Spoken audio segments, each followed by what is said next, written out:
Dryden Pence, and today is August the 4th, and this is our market update. Today I'm going to talk about the markets, the virus, the economy, policy, what's going on there, and then kind of what does all this mean. First, let's talk about the markets. It's been an interesting year so far. The S&P 500 has gone up, but we're beginning to see some variability and some volatility at the top of it. As market prices has gone to close to all-time highs, and we're kind of waiting for earnings to come up behind this to support what might be considered a little bit of an extended price valuation. The big driving thing behind the market and behind the economy is really this. We have put a tremendous amount of stimulus into the economy. As I've said before, we've placed about $5.4 trillion worth of stimulus into the economy. That's more than we put in the whole 4 years that we were involved in World War II. We put it all in 1 year. It's about 20+% of total nominal GDP. So when you put 25% of nominal GDP into the economy all at once, you're going to get a result. You're going to get some power behind that. And indeed, this is what we're seeing. You can see net profit margins of companies are kind of at an all-time high. There's a lot of liquidity in the market. There's demand in the market. And we're seeing profit margins at all-time high in the S&P 500. So the question is, if profit margins are very near all-time highs, don't you think the market might be? Makes kind of good sense to me. So the point is, too, and you also take a look at the companies that have been reporting on earnings and sales. 376 out of 500 have reported, and you can see that 82% are beating sales and 86% are beating earnings. Again, this is what you wouldn't expect when you have so much stimulus pushed into the economy over a period of time. Now, for those of you that have been watching these videos or following us over the years, you know that every year we produce what we call the range fan, where we've gone through and kind of calculated probabilities on the S&P 500 based upon earnings expectations of its constituents. And so when we look at this, it kind of makes some sense. You can kind of read this like a map. As you can see, the market's going to go up, and then it's going to retreat, and it's going to go up and then retreat. And then we're kind of bouncing around near the top of these expectations. So we think that we're probably headed for some continued volatility here between now and the end of the year, but we also do believe that our year-end numbers will be reasonably good. So again, the driver of the market right now is the stimulus we had for the government. The driver for the second half of the year is going to be that, plus the reopening, plus the amount of liquidity that consumers have. Now let's talk about the things that create volatility, right? So the underlying valuations are driven by earnings. Top line volatility is going to be driven by the virus. Now, what's very interesting, I want to give you perspective on some of these numbers. When we look at weekly hospitalizations by age, you can see that younger people are going to the hospital significantly greater numbers than they have before, right?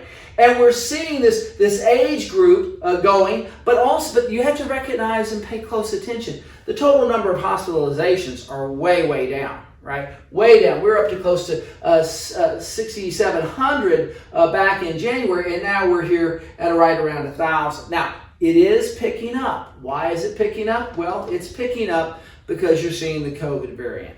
So the real question is, how is that going to affect policies? Are we looking for another shutdown or whatever? But I think I want to give you some perspective here. First of all, we've been talking for a long time. COVID comes in waves, and those waves have about a 28-day cycle, right? And so now here we are. We've seen basically the Delta variant push COVID infections up and cases up daily, right? And we're seeing hospitalizations from younger people. That's because they're not vaccinated, right? And so non-vaccinated people are getting the Delta variant. It's affecting them, putting some of them in the hospital. But here's the important thing that we're not seeing. We're not seeing a large rise in deaths. And that's an important thing when you look at the economy, when you worry about aggregate demand, when you worry about what's the long-term effect of this, you really want to pay close attention to the mortality rate. All of these people, right, the vast majority of them are going to get well, and they're going to go home, and they're going to return to the economy. So this is the things that affect how we look at shutting down. This wave is vastly different than the previous two. Let me give you an example. Great Britain is kind of ahead of us on this. When you take a look at the second wave, you can look at the deaths per 10 million population, right? It was fairly sizable. And then the cases per 100,000 population. So we're trying to take a look at these numbers and see these trends. When you get to the third wave, which is the Delta variant, you can see while they're having a spike up in cases, much less relation in terms of the mortality. And that's important because those are the kind of things that policymakers should take into consideration if they think there's going to be another shutdown and what restrictions that they put.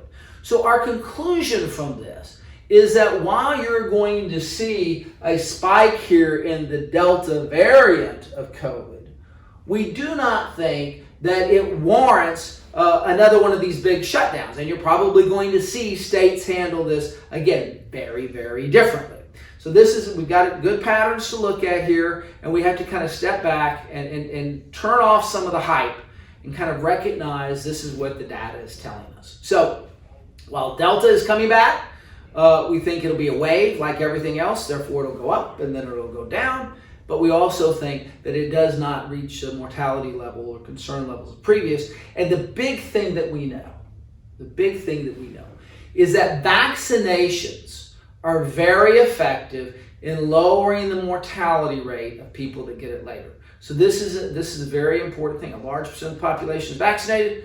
Around almost 80% of those people who are older and at risk are vaccinated, and therefore we think that this next wave is going to be less severe, not necessarily in total number of cases, but less severe in total long-term effects. So when we focus on the economy, as you know, I always want to look at how many people are employed. And so we're getting back to this point where total employment is back to where it was at the end of the Obama administration, the beginning of the Trump administration. So we've seen this massive recovery in employment. We still have a ways to go, but certainly a significant improvement. But there's something different about this, and that is that wages have increased dramatically. So one of the things that's happened coming out of this is you've seen an increase in wages at the lower end of the bracket. So that's actually got some good knock-on effects for the economy long term. And while total employment is not back to where it was, when you look at the income effects long term, we're going to see wages have increased and incomes have increased. Now let's talk about rising wages, rising incomes, okay? And also rising savings. Basically there's more savings out there than there's been in a long time. We've got about 1.5 trillion worth of excess savings. Those factors bode well for the economy in the second half. And indeed, if you look at it right now, if you look at job openings, we've got 9.2 million job openings and we have 7.2 million people unemployed. We've got like 1.2 jobs for everybody looking. That's a very, very good thing. Now, some of the stimulus that has been kind of keeping people from looking for jobs because they're getting paid extra, that begins to run out in August and September. So I think you can begin to see some of these numbers change as we get into September and October. It's an important thing to pay attention to as we look at what happens towards the end of the year. But all of this kind of comes together, and it means that the GDP expectation, the total growth in the economy, we're coming off really ugly numbers from last year. So you're looking at a very large increase in GDP moving forward. And then as we get deeper into the year and into next year, comparisons are going to begin to normalize a little bit. All of this is to say, from now until probably somewhere in the middle of next quarter, you're going to continue to see numbers all over the place, and they're going to be unusual, and they won't necessarily make sense. And the best thing to do is just kind of step back from that and recognize that we're really making comparisons to very anomalous events. So just kind of take a look, step back, have a good dose of skepticism on the things that you see and hear, and recognize that by the time we get to the end of the fourth quarter, we'll be back in a more normalized relationship and comparison of earnings and of projections and of GDP. So let's talk about now policy. That's really important. You know, we heard a whole lot about inflation in the last couple of weeks. I want to point out one or two things about that. There was a spike in lumber prices, right? Let's go to that. There was a spike in lumber prices that we saw, and everybody was talking about, oh my gosh, inflation's out of control. But this is a perfect example of a supply chain shock, right? Lumber prices went way up because we had supply chain shocks. Now, as the supply chain's leveling out, you're beginning to see prices coming back to a more normal set of circumstances. But these supply chain shocks do push prices up, and it affects all the data, and it affects how people look. And so, like, you can look at, we saw inflation bump up pretty severely, but people forget that the vast majority of that was due to an increase in the price of used cars and trucks. I mean, that's part of the data, right? And so you saw used cars and trucks because of supply chain shocks, because you couldn't get any new cars. You had used car prices go way up. Well, that affected all the data, but nobody's going to tell you this on television, right? They're just going to say, oh my gosh, inflation's up to 4.5% or something like that. But they're not going to tell you that it's really based on one number. And if you pulled out, and I showed you this last time, but if you pulled out used cars and trucks, the real number ended up being about 2.3%. So you have to have great skepticism between some of the stuff you see on television. Now, let's be honest though. There are prices that are rising. Inflation is occurring. It's not all just temporary and supply chain shock related. Behavior changes at certain price levels. And there's two prices I want you to pay close attention to. Your interest rate, right, which is the price of money, and gasoline prices. The reason why I say that is the two most recognized numbers for Americans in the way they think about things is their interest rate, their mortgage rate, and the price of gas, right? You see price of gas quite frequently. Your interest rate on your mortgage is always on your mind. And so you know those two prices, right? But you probably don't know what you pay for a loaf of bread or a jar of peanut butter. And so when you think about behavior changing, pay close attention to the interest rates and pay close attention to gasoline prices. Those things spiking will create a change in behavior. Home mortgages north of around 4% really create a fall off in demand for housing. Gasoline prices, when they get up to about $4.50 towards $5, that creates a big change in demand, right? People start carpooling and things like that. So just watch those. There is some inflation, but the key thing is, how do people react to it? So those are two things to pay close attention to throughout the rest of the year.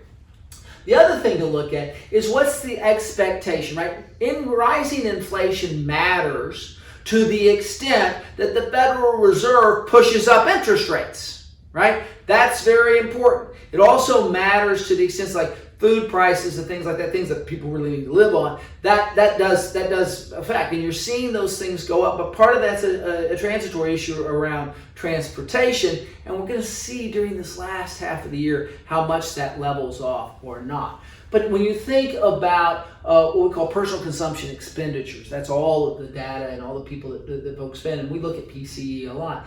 So the Federal Reserve, these were their quarterly estimates. They're recognizing that, yeah, we've got some inflation here. They want inflation. They've been praying for inflation. They've been trying to create inflation. Ever since 2009, they've been wanting inflation. They're just barely able to get it. So they're beginning to get that factor, but it's getting a little ahead of where their expectations were, right? So this is what the Fed expectation was, and here's what's actually happening, right?